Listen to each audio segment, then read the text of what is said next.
राधे राधे। ज्येष्ठ पूर्णिमा के दिन मनाया जाने वाला पर्व वट पूर्णिमा न केवल आध्यात्मिक आस्था का प्रतीक है, बल्कि सुहागिनों के लिए अटूट प्रेम और समर्पण का पर्व भी है।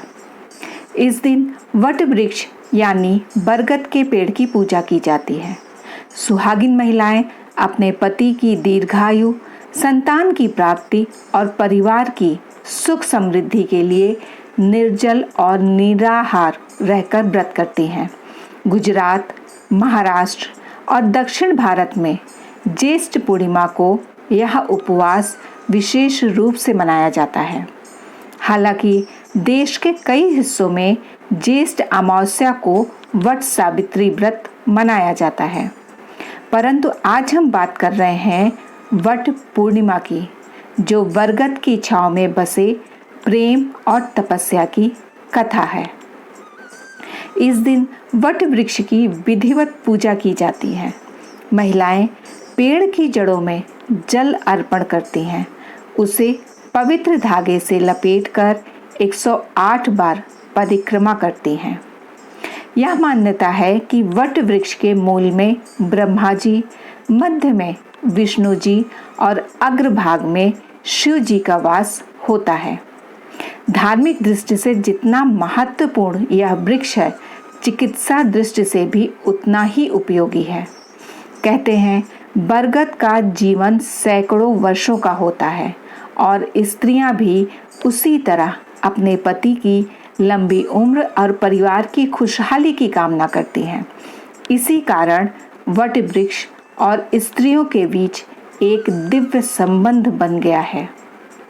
पौराणिक मान्यता है कि आज ही के दिन माता सावित्री ने वट वृक्ष के नीचे बैठकर अपने पति सत्यवान के प्राणों की रक्षा यमराज से की थी और उन्हें पुनर्जीवन दिलाया था।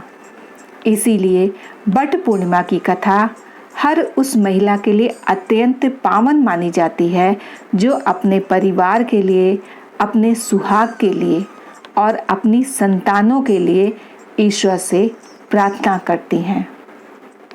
आज की इस विशेष प्रस्तुति में हम आपको सुनाएंगे वट सावित्री की वह अद्भुत कथा, जिसमें है भक्ति, समर्पण, प्रेम और यमराज से भी जीतने का संकल्प।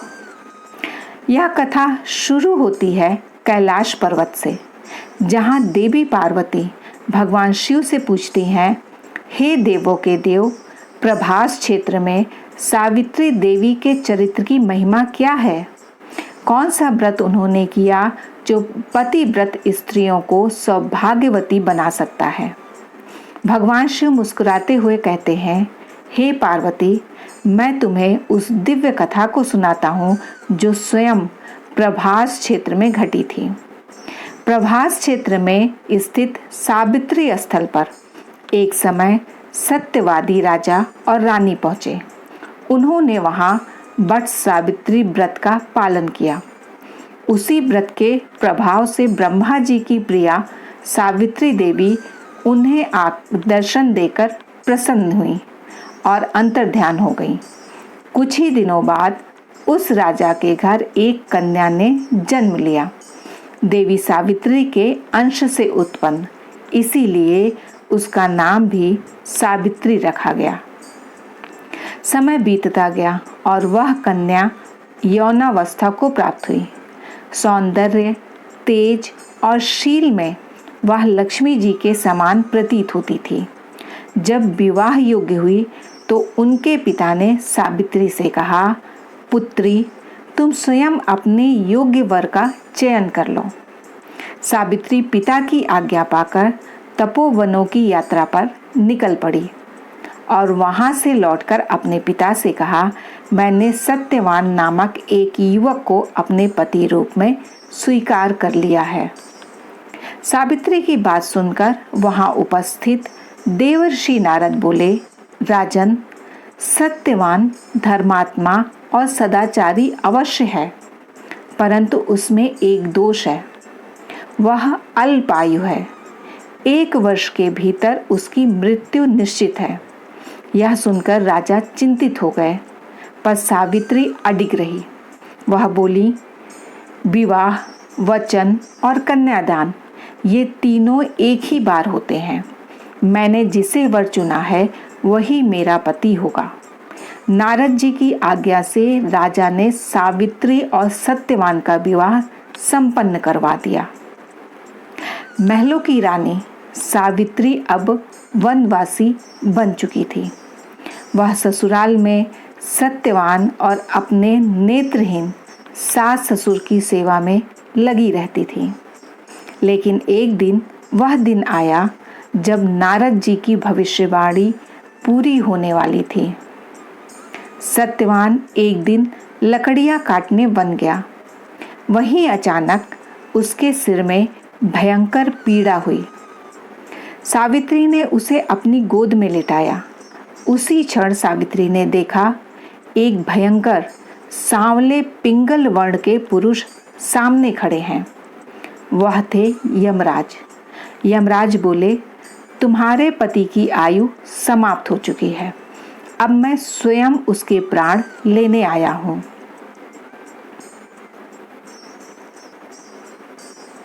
यमराज ने सत्यवान की आत्मा को उसके शरीर से अलग कर लिया और यमलोक की ओर चल पड़े। लेकिन सावित्री भी उनके पीछे पीछे चलने लगी। यमराज ने कई बार रोका, पर सावित्री नहीं मानी। इससे प्रभावित होकर यमराज ने कहा, तुम कोई वर मांग लो, पर लौट जाओ। सावित्री बोली, मेरे सास ससुर को नेत्र ज्योति लौटाइए। यमराज ने वरदान दे दिया। फिर भी सावित्री चलती रही। यमराज ने दूसरा वरदान दिया, तुम्हारे सास ससुर को उनका खोया राज्य वापस मिले। सावित्री ने यह वर भी ले लिया, लेकिन वह फिर भी रुकी नहीं। तीसरी बार यमराज ने पूछा, अब क्या चाहती हो? सावित्री ने कहा, मैं सौभाग्यवती बनूं और मुझे संतान सुख प्राप्त हो। यमराज ने यह भी वरदान दे दिया, लेकिन सावित्री ने तुरंत ही उन्हें उलझा दिया। बोली, हे प्रभु, आपने मुझे संतान होने का वरदान दिया है, लेकिन मेरे पति तो आपके पास हैं। उनके बिना यह वरदान कैसे पूर्ण होगा? यमराज निरुत्तर हो गए।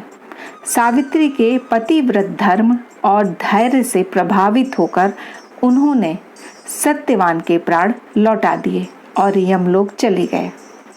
सावित्री ने अपने पति के शरीर को वट वृक्ष के नीचे पुनर्जीवित होते देखा।